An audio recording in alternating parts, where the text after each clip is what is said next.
saying? I mean, what does it mean to just simply sit there? That makes you nervous. Why shouldn't it make me nervous? It just seems ridiculous to me. That's interesting, Wally.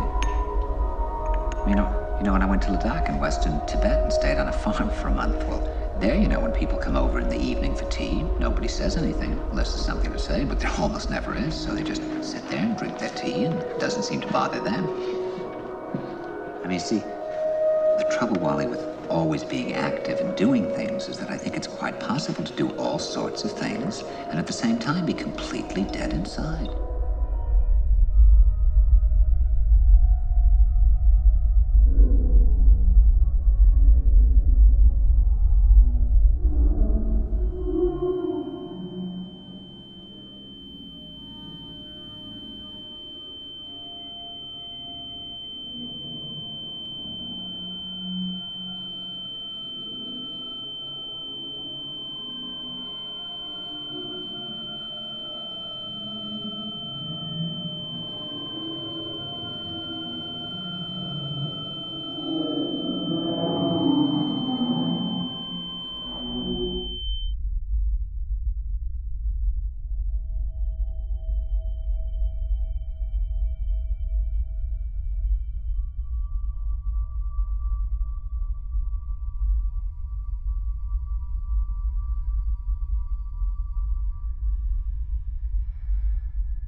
One day, suddenly, you find yourself in a relationship, and suddenly everything freezes.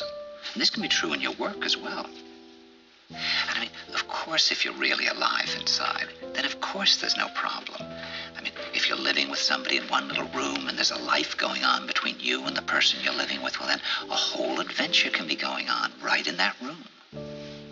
But there's always the danger that things can go dead.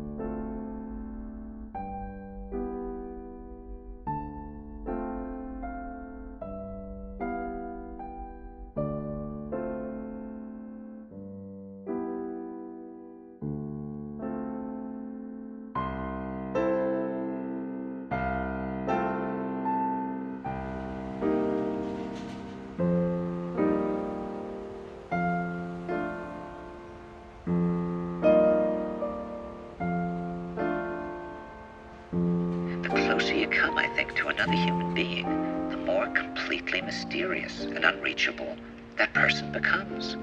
I mean, you have to reach out, you have to go back and forth with them, and you have to relate, and yet you're relating to a ghost or something. I don't know, because we're ghosts, we're phantoms. Who are we? And that's to face, to confront the fact that you're completely alone, and to accept that you're alone is to accept death. You mean because somehow when you are alone, you're alone with death? I mean, nothing's obstructing your view of it or something like that. Right.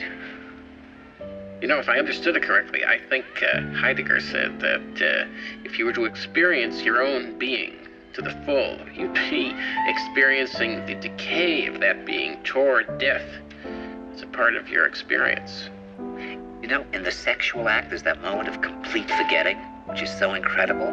Then in the next moment, you start to think about things. Work on the play, what you've got to do tomorrow. I don't know if this is true of you, but I think it must be quite common. The world comes in quite fast. Now that again may be because we're afraid to stay in that place of forgetting, because that again is close to death, like people who are afraid to go to sleep. In other words, you interrelate, and you don't know what the next moment will bring, and to not know what the next moment will bring brings you closer to a perception of death. You see, that's why I think that people have affairs. I mean, you know, in the theater, if you get good reviews, you feel for a moment that you've got your hands on something. You know what I mean? I mean, it's a good feeling. But then that feeling goes quite quickly.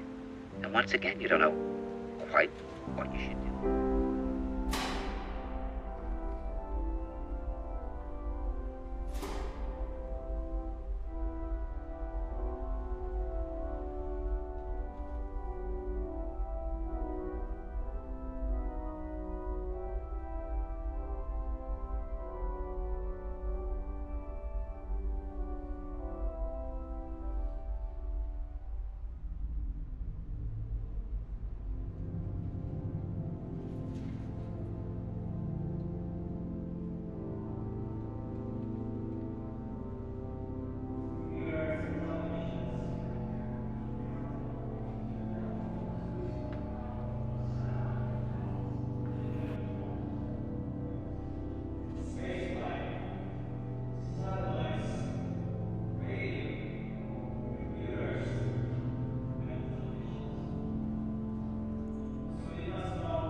It is the story of one to our hopes, dreams, our search for righteousness, and the meaning of life, along with our suffering, failures, disappointments, and uncertainties. It is the story of the Son of God who became man.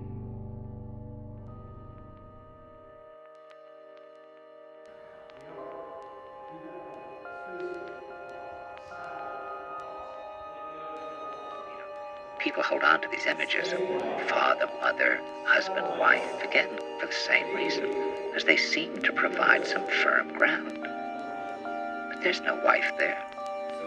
What does that mean? A wife, a husband, a son. A baby holds your hands, and then suddenly there's this huge man lifting off the ground, and then he's gone. Where's that son?